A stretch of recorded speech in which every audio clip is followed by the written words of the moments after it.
विद्यार्थी मित्रांनो, last year जेव्हा तुम्हाला कमी मार्क पडले होते, तेव्हा तुम्ही डिसिजन घेतलं, की आम्हाला रिपीट करायचंय. आम्ही म्हणजे ॲज अ पेरेंट्स बोलतोय, तुम्हाला सपोर्ट दिला होता. बरोबर आहे ना? मग आता वेळ आलेली आहे. कोणती वेळ आलेली आहे? मी तुम्हाला सांगू का? फायनल मोमेंट, अगदी शेवटची वेळ आलेली आहे आणि या स्टेजला तुम्हाला तुमचा अभ्यास वेगळ्या लेव्हलला न्यावाच लागेल. या व्हिडिओमध्ये मी तुम्हाला एक टार्गेट देणार आहे आणि तुम्हाला ते करून दाखवायचं आहे. मी सांगू का तुम्हाला महत्त्वाचं? अवघड काही नाहीये. कुठलीही गोष्ट अवघड नाहीये. पहिलं आपल्या मनाला विचारा, की हा ड्रॉप कशासाठी घेतला होता? काय तुमचं टार्गेट होतं? काय तुमचं एम होतं? त्याप्रमाणे तुम्ही करताय का याचा विचार करा. मी तुम्हाला सांगतो लक्षात घ्या, की या स्टेजला आता बाकीची मुलं काही दिवसांनी बोर्डकडे वळणार आहेत. रेग्युलर स्टुडंट आणि तो तुमच्यासाठी प्लस पॉइंट आहे. मग या दरम्यान तुम्ही काय केलं पाहिजे? मी तुम्हाला सांगतो. पहिली गोष्ट म्हणजे आपलं टार्गेट काय ठेवायचं आहे? मला 10,000 प्लस एम-सी-क्यू सॉल्व्ह करायचे आहेत. हां, या काही दिवसात 10,000 पेक्षा जास्त आणि एम-सी-क्यूचं नाव बदलून मी इथं लिहितोय पी-वाय-क्यूज. हो, 2021 पासून 2021 पासून तुम्हाला 24 पर्यंत जेवढे झालेत ना शिफ्ट म्हणूया आपण, त्याच्यात 10,000 पेक्षा जास्त एम-सी-क्यूज आहेत. पण त्यातले बरेचसे प्रश्न हे रिपीटेडच आहेत. बरं आपल्याकडे दिवस किती आहेत? अप्रॉक्सिमेटली 100 दिवस आहेत. अप्रॉक्सिमेटली आपल्याकडं 100 दिवस आहेत हे लक्षात घ्या. बरं मग आता मी काय करू? मी तुम्हाला सांगू का? मी एक बेस्ट व्हिडिओ बघितला बरं का. एक ड्रॉपर होता. त्याचा खूप कमी स्कोर होता. पण एवढा जास्त त्यानं स्कोर इन्क्रीज केला ना, मी तुम्हाला सांगतो ना, माझ्याकडे एक स्टुडंट होता. 3 पर्सेंटाइल होते. किती? 3. त्याच्यावरून तो 97 पर्सेंटाइल कडे गेला होता. माझ्या मुलाच्याच बॅचमधला स्टुडंट होता. पण एवढी कशी त्यानं प्रगती केली? सांगू का? संगत. म्हणजे तुम्हाला वाटेल आता ॲक्चुअली खरं सांगू का? संगत म्हणलं की ना, आपल्या मनात वेगळेच विचार येतात. पण त्याची संगत त्यानं बदलली. मी तुम्हाला सांगतो तो एक्स्ट्रा ऑर्डिनरी स्टुडंट बरोबर अभ्यास करायला त्यानं सुरुवात केली. जसं ती मुलं करत होती तसं तो पण करत होता. केली की नाही अचिव्हमेंट. मी लास्ट इयर एक रिझल्ट तुम्हाला दाखवलाय, की 10वी ला 50च मार्कमध्ये 50च मार्क असणारा स्टुडंट. ओके. अथर्व शिंदे आमचा स्टुडंट गेल्या वर्षीचा. तर सीईटी त्याला 96 पर्सेंटाइल मिळाले आणि 12वी बोर्डमध्ये त्याला 94 मिळाले. करून दाखवलं ना. त्यासाठी बाळांनो मी तुम्हाला सांगतो पहिली गोष्ट फक्त व्हिडिओ लेक्चर बघत असाल, म्हणजे तुम्हाला क्रॅश कोर्स आहे तुमच्याकडं. मग तुम्ही नुसतं लेक्चर बघताय, स्वतः एफर्ट्स घेत नाही, होणार नाही. होणार नाही. तुम्हाला स्वतःहून आता करावं लागेल अजून केलं नसेल तर. दुपारची 15 मिनिटच रेस्ट घ्यायची. अर्धा तास, 1 तास. मी तुम्हाला सांगतो मी अशी बरीचशी मुलं बघितलीत हॉस्टेलमध्ये. निवांत झोपलेली असतात. का? डोकं दुखतंय. कसलं डोकं दुखतंय? काही कारणं सांगतात आणि झोपतात निवांत. आळस दुसरं काय नाही. मी तुम्हाला सांगतो तुम्ही तुमच्या आयुष्यातलं 1 वर्ष दिलंय. मग आता वेळ आलेली आहे. बरं, मी तुम्हाला एक रिक्वेस्ट करेन. मी माझ्या मुलाबद्दल तुम्हाला सांगतो. माझ्या मुलानं ना लास्ट मोमेंट अगदी वर्षभर म्हणूया आपण, निशांत पटवर्धन सर आहेत. पुण्यात त्यांचा मॅट्रिक सायन्स अकॅडमी आहे. त्यांना फॉलो केलं होतं. त्यांची टेस्ट सीरीज सुद्धा घेतली होती. मग मी त्याला असं म्हटलं नाही रे, त्यांची कशाला टेस्ट सीरीज घेतो? घ्या ना टेस्ट सीरीज. बघा तुमचा अभ्यास तुम्ही वेगळ्या लेव्हलला पोहोचवायचा आहे. तुम्हाला जितक्या होईल तेवढ्या टेस्ट द्यायच्या आहेत. तसं बघितलं तर मी तुम्हाला एक्झाम गोल बद्दल बोललोय. हां, एक्झाम गोलमध्ये काहीतरी ₹80-90 फक्त ₹80-90 लक्षात घ्या. तुम्हाला सगळ्या टेस्ट अरेंज करता येतायत. स्वतःवरून शिस्त लावून घ्या आणि जितक्या होईल तेवढ्या टेस्ट द्यायच्या आहेत. पण थांबा ना, आपलं टार्गेट कुठलं आहे? 10,000 प्लस एम-सी-क्यूचं. ते पॉसिबल आहे असं वाटत नाही सर. फार अवघड आहे. एवढ्या कधी एम-सी-क्यू सॉल्व्ह होणार? होणार. मी तुम्हाला सांगतो. 3 सब्जेक्ट आहेत. मला काहीही करून शेवटी एडिशन 100 पाहिजे. इनिशियल स्टेजला तुम्ही केमिस्ट्रीचे 50 प्रश्न घ्या. मॅथ्सचे 30 प्रश्न घ्या.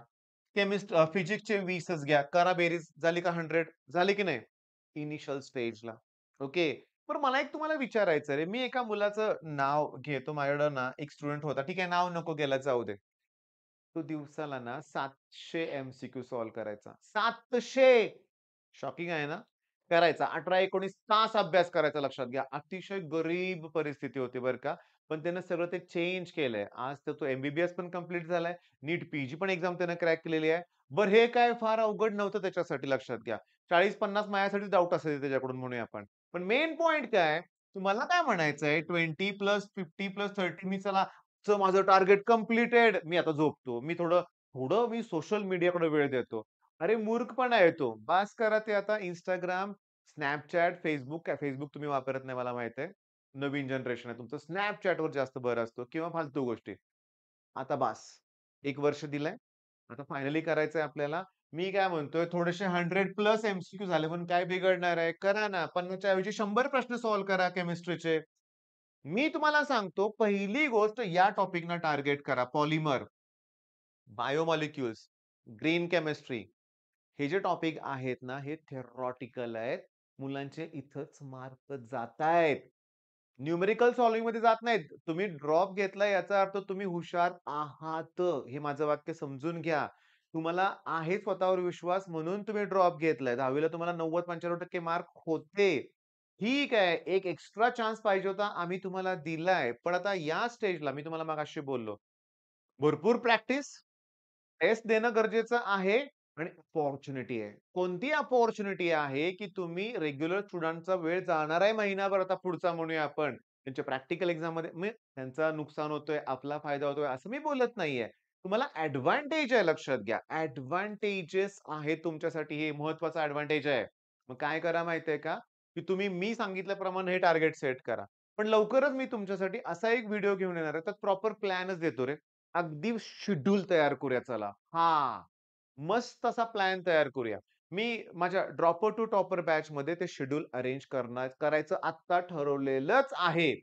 जितक्या देता येतील तेवढ्या टेस्ट आता अरेंज करायला सुरुवात करूया. टेस्ट डिक्लेअर झाली, की तो त्या टॉपिकची रिव्हिजन करायची. ओके. आणि मला माहिती आहे मी तुम्हाला सांगतो मॅथ्स. आपले मॅथ्सचे लेक्चर्स तुम्ही जर सगळे फॉलो केले असतील, तर तुम्हाला असं वाटणारच नाहीये, की आपण काय वेगळं सोडवतोय. पी-वाय-क्यूज आहे तसे दिसणार आहेत तुम्हाला लक्षात घ्या. पण मी सगळं केलंय, मला निवांत जमेल, होईल की, केलंय की. नाही. निवांत राहिला की संपलं हे डोक्यात ठेवा. मी हा व्हिडिओ तयार करायच्या अगोदर माझ्यासमोर 2 ड्रॉप घेतलेली मुलं बसलेत. त्यांना ओरडलोय खूप अगोदर, की चुकताय तुम्ही म्हणून. निवांत राहताय. आळस भरलाय अंगात म्हणूया आपण. त्यांना ओरडलोय आणि मग हा व्हिडिओ मी तयार करतोय. मुद्दा तुमच्या लक्षात आला असेल, की टेस्ट इम्पोर्टंट आहे. प्रॅक्टिस इम्पोर्टंट आहे. रिव्हिजन इम्पोर्टंट आहे. नसल्या तर आता तरी नोट्स काढल्या पाहिजेत आणि सतत अभ्यास केला पाहिजे. लास्ट मोमेंटला तर दिवसातून 2-2 वेळा तुम्हाला मॉक टेस्ट द्यायच्या 3-3 तासाच्या. इतकं भारी होणार आहे लक्षात घ्या आणि आपण आपलं टार्गेट अचीव्ह करणारच हे लक्षात घ्या. अरे 1-2 पर्सेंटाइल वरनं मुलं 90 प्लस पर्सेंटाइल क्रॉस केलंय. मी तुम्हाला सांगतो जेव्हा तुम्ही 95, 96, 97 पर्सेंटाइल मार्क मिळणार. ठीक आहे, सी नाही मिळणार ॲडमिशन. पण घरी जे स्वागत होईल ते वेगळंच होईल. 95 तरी पाडले ना. आणि तेच जर तुम्ही परत 10 आणि 12 पर्सेंटाइलवर आला ना, आई-वडिलांचा बीपी वाढणार आहे, दुसरं काही नाही लक्षात घ्या. तणाव. लाखो रुपये तुमच्यावरती खर्च करतायत. मग आता आपली जबाबदारी आहे. बरं हे कशासाठी चाललंय? स्वतःसाठी चाललंय. आपल्या फ्युचर लाईफसाठी झालंय. आई-वडिलांसाठी आपण करत नाहीये, ही रिॲलिटी आहे.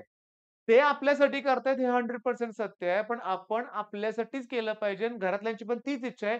स्वतःसाठी म्हणून करा. तुमच्या भविष्याची काळजी आहे म्हणून पालक झटतायत. मी तुम्हाला सांगू का? आता बास. आता तुम्ही हा व्हिडिओ बघितलाय ना, तुम्ही तुमचं टार्गेट सेट कराच आणि अभ्यासाला सुरुवात करा. लवकरच मी डिटेल प्लॅन तुम्हाला देईन. तोही फॉलो करा. All the best.